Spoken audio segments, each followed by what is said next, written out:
Hi viewers, இன்றைக்கி நாம் பார்க்க போகிறது ஹரிஷ் கல்யாண் அதுல்யா நடிப்பில் ரிலீஸ் ஆகியிருக்கிற டீசல் மூவி தாங்க. இந்த படத்தோட ஒன்லைன் என்னென்னா, கடலை நம்பி இருக்கிற மீனவ மக்களை அவங்க ஏரியாவிலேருந்து காலி பண்ணி அங்கே ஒரு பைப்லைன் போடுறாங்க. அதுக்காக அவங்க போராட்டம் பண்ணி எந்த பலனும் இல்லை. இந்த சூழ்நிலையில் தான் அந்த பைப்பில் குருடாயில் தான் வருதுன்னு தெரிஞ்சுக்கிட்டு அதை திருடி விற்று அந்த மீனவ மக்களுக்கு நல்லது செய்கிறாரு மனோகர்னு ஒருத்தர். அவரோட வளர்ப்பு மகன் தான் ஹீரோ. அவருக்கு பக்கபலமாக இருக்கிற ஹீரோவை போலீஸ் ஒரு கேஸில் தேட, அதனால் அவர் தலைமறைவாகிறார். அதுக்கப்புறம் மனோகரையும் போலீஸ் பொய் கேஸில் அரெஸ்ட் பண்ணுது. இந்த கேப்பில் அந்த பைப்லைனில் வர 2 லட்சம் கோடி லிட்டர் குருடாயில் திருட்டு போக, அதுக்கப்புறம் என்ன நடக்குது? நம்ம ஹீரோ அந்த காணாமல் போன குருடாயிலை கண்டுபிடிச்சாரா, தன்னோட வளர்ப்பு அப்பாவை ஜெயிலிருந்து வெளியே கொண்டு வந்தாரா? அதுதான் இந்த படத்தோட மீதி கதை. இந்த கதையை ஃபுல்லாக தெரிஞ்சிருக்கிறதுக்கு முன்னாடி நம்ம சேனலை சப்ஸ்கிரைப் பண்ணுங்கள். மறக்காமல் பக்கத்தில் இருக்க பெல் ஐக்கானை கிளிக் பண்ணிக்கோங்க. வாங்க வீடியோக்குள்ளே போகலாம்.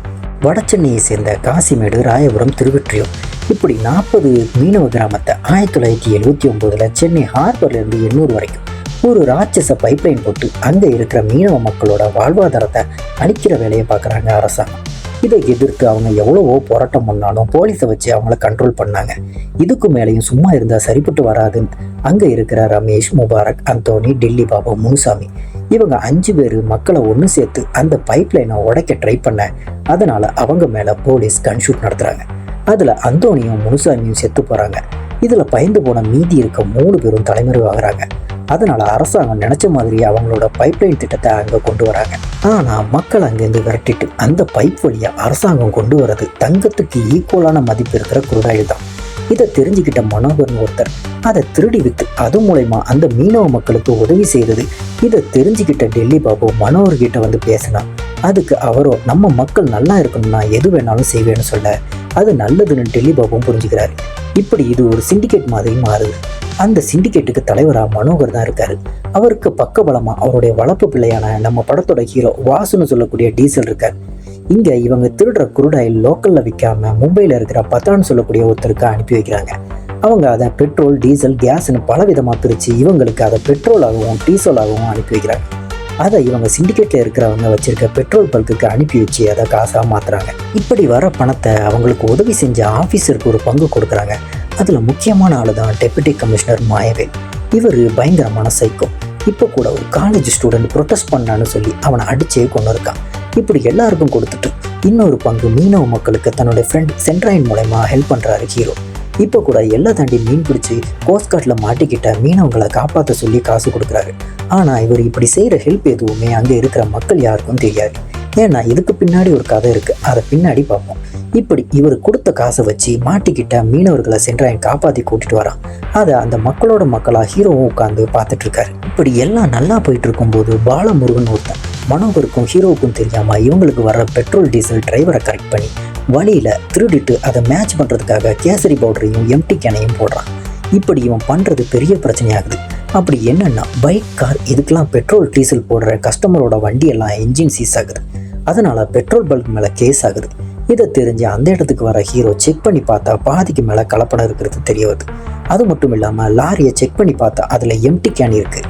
அந்த டிரைவரை அடித்து விசாரித்தா அவன் பாலமுருகன் தான் காரணம்னு சொல்லிடுறான். அதனால் ஹீரோ இவங்களுக்கு லாரி டிரான்ஸ்போர்ட் பண்ணுற முதலாளியை கூப்பிட்டு மிரட்டுறாரு. அவங்க எல்லாரும் பாலமுருகன் கிட்ட போய் சொல்ல அவன் கவுன்சிலரை அனுப்பி வச்சு மிரட்டுறான். ஆனால் ஹீரோ வந்த எல்லாரையும் அடித்து துரத்தி விட்டுறாரு. இப்படித்தான் அனுப்பி வச்ச எல்லா ஆளையும் ஹீரோ அடித்த விஷயத்த பாலமுருகன் டிசி மாயவேல் கிட்ட சொல்கிறான். ஏன்னா அவர் தான் இவனை இப்படி பண்ண சொல்லியிருப்பான். அதை இப்போ மாயவேல் சிண்டிகேட்டில் இருக்கிற எல்லாரையும் கூப்பிட்டு இனிமேல் பாலமுருகன் இந்த வேலையை செய்வான்னு சொல்ல, அதனால் ஹீரோவுக்கும் மாயவேலுக்கும் அந்த இடத்துலையே பிரச்சனையாகுது. இதை பார்த்த மனோகர் பிரச்சனையை சமாளிக்கிறதுக்காக பாலமுருகனை குருடாயில் எடுக்கிறதுக்கு சம்மதிக்கிறாரு. ஹீரோ மேலே இருந்த கடுப்பில் அவரோட லாரி எல்லாம் பிளாக் பண்ணி டிரைவரை மாயவேல் அரெஸ்ட் பண்ணுறான். இந்த விஷயத்தில் தலையிட வேண்டான்னு மனோகர் சொன்னதையும் கேட்காம ஹீரோ மாயவேலோட போலீஸ் ஜீப்பை ஆட்டையை போட்டுறாரு. அதை கெத்தா அவர்கிட்டே வந்து சொல்ல, இதில் மாயவேல் பயங்கர கடுப்பாகிறாரு. ஹையர் அஃபீஷியல்ஸ் எல்லாருமே மாயவேலை லெஃப்ட் அண்ட் ரைட் வாங்க. இந்த தாங்க ஒரு ட்விஸ்ட். ஹீரோ திருடின வண்டியை கமிஷனர் ஆஃபீஸோட கேம்பஸ்லேயே விட்டுருக்காரு. இதில் காண்டான மாயவேல் ஹீரோவை தேடி போய் அடிக்க ஆரம்பிக்கிறார். ஹீரோவும் பதிலுக்கு அடிக்க அதில் மாயவேலுக்கு பயங்கரமாக அடிபட்டு சீரியஸாக இருக்கார். இந்த விஷயம் தெரிஞ்சு ஹையர் அஃபீஷியல்ஸ்லாம் வந்து ஹீரோவை அரெஸ்ட் பண்ண தேட, ஆனால் மனோகர் ஹீரோவை கொஞ்ச நாளைக்கு தலைமறைவாக இருக்க சொல்லி அங்கேருந்து அனுப்பி வைக்கிறாரு. இன்னொரு பக்கம் ஹீரோயினுக்கு அடிக்கடி கடலில் விழுந்து தத்தளிக்கிற மாதிரியும் அப்போது ஒரு கடல் கண்ணி வந்து தன்னை காப்பாற்றுற மாதிரியும் கனவு வருது. அதனால ஹீரோவோட ஃப்ரெண்டு கிட்ட ஹெல்ப் கேட்டு கடலுக்கு தன்னுடைய ஃப்ரெண்டை கூட்டிட்டு வராங்க. வந்த இடத்துல அவங்களுடைய போட் ரிப்பேர் ஆக அந்த டைம் நம்ம ஹீரோ வந்து அவங்கள காப்பாத்துறாரு. அப்படி அவங்கள காப்பாற்றி தன்னுடைய போட்டுக்கு கூட்டிட்டு வரும்போது ஹீரோயின் கடல்ல விழ ஹீரோ தான் அவங்கள திரும்பவும் காப்பாத்துறாரு. மயக்கத்துல இருந்து கண்முழிச்சு பார்த்த ஹீரோயினுக்கு ஹீரோவோட பர்ஸ் கிடைக்க அதை செக் பண்ணி பார்த்தா இவங்களோட கனவுல வந்த கடல் கன்னி ஹீரோவோட அம்மா தான். அதனால ஹீரோ கிட்ட போய் கேட்கலான்னு போனா அப்பதான் ஹீரோ தன்னுடைய அப்பா அம்மா லவ் ஸ்டோரி சொல்றாரு. ஹீரோட அப்பா மனோகரோட க்ளோஸ் ஃப்ரெண்டு டெல்லி பாபு. அவங்க அப்பா அம்மாவை லவ் பண்ணி கல்யாணம் பண்ணியிருப்பாரு. அதுக்கப்புறம் தான் ஹீரோவும் பிறந்திருப்பாரு. ஹீரோவுக்கு கூட மனோகர் தான் வாசுன்னு பேர் வச்சிருப்பாரு. ஒரு நாள் கடல்ல போராட்டம் பண்ணிட்டு இருக்க போராளிகளுக்கு பெட்ரோல் டீசல் கொடுக்கணும்னு சொல்லி கொண்டு போற வழியில அவரை சுட்டு கொண்டு இருப்பாங்க. அந்த கவலையிலேயே அம்மாவும் இறந்திருப்பாங்க. அதுக்கப்புறம் தான் மனோகர் ஹீரோவை தன்னுடைய சொந்த புள்ள மாதிரி பார்த்திருப்பாரு. இதெல்லாம் ஹீரோயின் கிட்ட ஹீரோ சொன்னதுக்கு அப்புறம் தான் அவங்க அம்மா ஏன் அடிக்கடி கடல் கன்னி மாதிரி வராங்கன்னு ஹீரோயினுக்கு தெரியுது. அது ஏன்னா ஹீரோவுக்கு ஹீரோயினை பிடிக்கும். அதனால தன்னுடைய பையனுக்கு ஹெல்ப் பண்றதுக்காகத்தான் வராங்க. அதே மாதிரி அடிபட்டு கிடந்த மாயவேல் ரெக்கவர் ஆகி மனோகரை அரெஸ்ட் பண்ணி அது மட்டும் இல்லாமல் அவருடைய சிண்டிகேட் மொத்தத்தையும் பாலமுருகன் கிட்ட ஒப்படைக்க அவன் தலைவராகிட்டான். ஆனால் இந்த விஷயம் எதுவும் ஹீரோவுக்கு தெரியாது.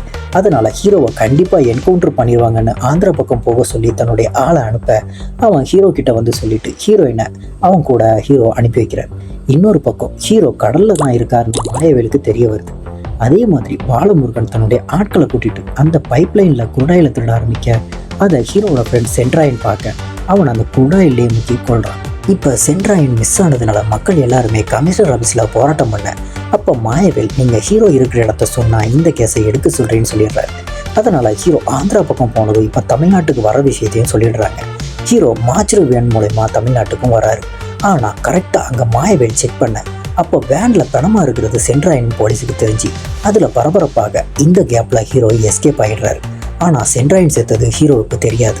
இன்னொரு பக்கம் எப்பவும் போல பைப்லைனில் குரூடாயில் அளவை செக் பண்ணா இப்போ பயங்கர ஷாக். அது என்னன்னா பைப்பில் இருந்த 2 லட்சம் கோடி லிட்டர் குரூடாயில் மிஸ்ஸிங். அதனால மொத்த இடமும் பரபரப்பாகுது. டெல்லியில இருந்து ஆஃபீஸர் விசாரிக்க வராரு. அவர் திருடு போன இடத்தையே செக் பண்ணி பார்த்தா இவ்வளோ குரூடாயில் கொண்டு போகிறதுக்கு சான்ஸே இல்லை. அது மட்டும் இல்லாமல் மாற்றி வைக்கிறது அளவுக்கு இடமும் இல்லைன்னு தெரியுது. அதனால காணாமல் போன குரூடாயில் எங்கன்னு எல்லாருமே மண்டையை பிச்சுட்டு இருக்காங்க. இதை கண்டிப்பாக ஹீரோ தான் செஞ்சிருப்பாருன்னு அவர் எங்கன்னு மனோகர்கிட்ட வந்து கேட்டால் அவர் எனக்கு தெரியாதுன்னு சொல்லிடுறாரு. அதே மாதிரி ஊர் மக்கள் எல்லாருமே சென்ட்ராயன் பாடியை வச்சு போராட்டம் பண்ண அப்போ தான் ஹீரோவுக்கு செத்ததே சென்ட்ராயன் தான்னு தெரிய வருது. அது மட்டும் இல்லாமல் மனோகர் அரெஸ்ட் ஆன விஷயமும் தெரிய வருது. அதனால ஹீரோ கோவமாகி எல்லாரையும் கொல்லணும்னு முடிவெடுக்க ஆனால் மனோகரோட ஃப்ரெண்டு ஒரு உண்மையை சொல்ல ஆரம்பிக்கிறார். அது என்னன்னா இதுக்கு பின்னாடி இருக்கிறது பத்தான்னு சொல்றாரு. பத்தான் தான் மக்கள் பல வருஷமா போராட்டம் பண்ணிட்டு இருக்க இந்த பைப் லைனை இங்கேருந்து தூக்காம இருக்கிறதுக்கு லஞ்சம் கொடுக்கறது. அது ஏன்னா இங்க இருக்கிற மக்கள் போனதுக்கு அப்புறம் இங்க மிகப்பெரிய துறைமுகம் கட்டுறது தான் அவனுடைய பிளான்.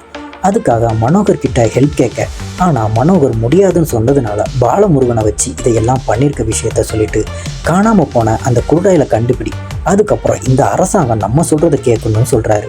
அதே மாதிரி மனோகரோட கேஸ் எடுக்க எந்த வக்கீலுமே வரல. ஏன்னா ஹீரோயினோட அப்பா ஒரு மிகப்பெரிய வக்கீல். அவர் தன்னுடைய பொண்ணு ஹீரோவை லவ் பண்ற விஷயம் தெரிஞ்சதுனால அவர் தான் யாருமே இந்த கேஸ் எடுக்கக்கூடாதுன்னு சொல்லியிருப்பார். அதனால தான் ஹீரோயின் அவங்களுக்கு தெரிஞ்ச ஒரு வக்கீலை ஏற்பாடு பண்ணி ஜாமீன் எடுக்க ட்ரை பண்றாங்க. இந்த விஷயம் தெரிஞ்ச பாலமுருகன் மனோகரை கொன்னா ஹீரோ வருவான், அவனையும் கொல்லணும்னு பிளான் போட இந்த விஷயம் ஹீரோவுக்கு தெரிஞ்சு பாலமுருகன் அனுப்புன எல்லா ஆட்களையும் அடிச்சு போட்டுட்டு மனோகரை காப்பாத்துறாரு. ஹீரோ தான் மேல கொலவெறியில இருப்பான்னு தெரிஞ்ச பாலமுருகன் மாயவேல் கிட்ட போய் ஹெல்ப் கேட்க ஆனால் மாயவேல் பாலமுருகன் பண்ண டபுள் கேமையும் சொல்றாரு. அது என்னன்னா பாலமுருகன் தான் குருடாயில் திருட்டுக்கு பின்னாடி இருக்கிறது. அதெல்லாம் சொல்லிட்டு போகும்போது சென்ட்ராயனோட கொலைக்கும் அவன் தான் காரணம்னு சொல்ல அதை கேட்ட உடனே கோவமாகி அவனை அடித்து அங்கிருந்து துரத்தி விட்டுறாரு. ஹீரோ காணாமல் போன குருடாயில் எங்கே போயிருக்குன்னு யோசிக்கும் போது தான் அவருக்கு ஒரு ஐடியா ஒன்று கிடைக்குது. அது என்னன்னா அதே ஏரியாவில் தண்ணிக்காக ஒரு பைப்லைன் போட்டிருப்பாங்க, அங்கே இருக்குமோன்னு ஒரு டவுட். அதனால் அங்கே போய் செக் பண்ண போனால் அங்கே பாலமுருகனோட ஆட்கள் காவலுக்கு இருக்காங்க. இதை பார்த்ததுமே ஹீரோவுக்கு குரூடாயில் இங்கே தான் இருக்குன்னு கன்ஃபார்ம் ஆகிடுது. இதை தன்னோட கண்ட்ரோலுக்கு கொண்டு வரணும்னு முடிவு பண்ணி அந்த மீனவ மக்களை வந்து பார்த்து ஹெல்ப் கேட்க அவங்க எல்லாரும் ஹீரோவோட பேச்சை கேட்க மாட்டேங்கிறாங்க. அது ஏன்னா ஹீரோட அப்பா போராளிக்கு உதவி பண்ணதுனால இங்கே இருக்க மக்களை போலீஸ் அடித்து டார்ச்சர் பண்ணியிருக்கோம். அதனால தான் ஹீரோவோட பேச்சை யாருமே கேட்க மாட்டேங்கிறாங்க.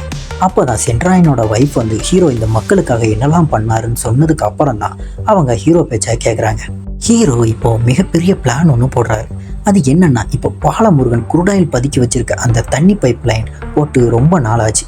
அதனால பெண்கள் எல்லாருமே தண்ணி கேட்டு அந்த பைப்லைன் கிட்ட போராட்டம் பண்ண சொல்றாரு. அப்படி போராட்டத்தை அடக்க போலீஸ் முயற்சி பண்ணுனா பக்கத்துல இருக்க ஹைவேஸை பிளாக் பண்ணுங்கன்னு ஐடியா கொடுக்க, இதனால போலீஸ்க்கு என்ன பண்றதுனே தெரியல. இன்னொரு பக்கம் மீனவ ஆண்கள் எல்லாருமே நடுக்கடல்ல தன்னுடைய போட்டை நிப்பாட்டி துறைமுகத்துக்குள்ள வெளிநாட்டு கப்பல் எதுவும் உள்ள வர முடியாத அளவுக்கு பிளாக் பண்ண, இதனால கோஸ்ட் கார்ட்ஸ் ஒரு பக்கம் திணறாங்க. ஆனா நம்ம ஹீரோ கெத்தா குரூடாயில் கண்டுபிடிக்க வந்திருக்க அந்த ஆஃபீஸர் கிட்டேயே சரண்டர் ஆகி குரூடாயில் எங்க இருக்குன்னு சொல்றேன், ஆனா அதுக்கு பதிலாக மனோகரை ரிலீஸ் பண்ணிட்டு அந்த பைப் லைனையும் அங்க இருந்து ரிமூவ் பண்ண சொல்ல இவங்களுக்கு வேற வழி இல்லை. அதனால ஓகே சொல்ல ஹீரோ ஒவ்வொரு இடமா போய் குரூடாயில் எப்படிலாம் திருடுறாங்கன்னு காட்ட, இதை பார்த்து ஆஃபீஸர் எல்லாருமே மிரண்டு போறாங்க. இன்னொரு பக்கம் மக்கள் போராட்டம் பண்றது சிஎம் வரைக்கும் போகுது. அவர் போராட்டத்தை கண்ட்ரோல் பண்றதுக்கு ட்ரை பண்றாரு. ஆனா மக்கள் அவங்களோட முடிவுல தெளிவா இருக்காங்க. இதனால பத்தானுக்கு பயங்கர தலைவலியாகுது. அதனால தமிழ்நாட்டுக்கு தேவையான பெட்ரோல் டீசலை நான் ஃப்ரீயா தரேன்னு கவர்மெண்ட் கிட்ட சொல்ல, அதனால டெல்லியில இருந்து ஆஃபீஸருக்கு ஃபோன் வருது கிளம்பி வர சொல்லி. ஆனா அவர் பயங்கர டென்ஷனான காணாம போன குரூடாயில கண்டுபிடிக்காம நான் வரமாட்டேன்னு சொல்லிட்டு ஹீரோ கிட்ட வந்து கோவப்பட, ஆனா ஹீரோ தன்னுடைய மக்கள் இவ்வளோ வருஷமா படுற கஷ்டத்தை சொல்ல அதுல அவரே மனசு மாறிடுறாரு.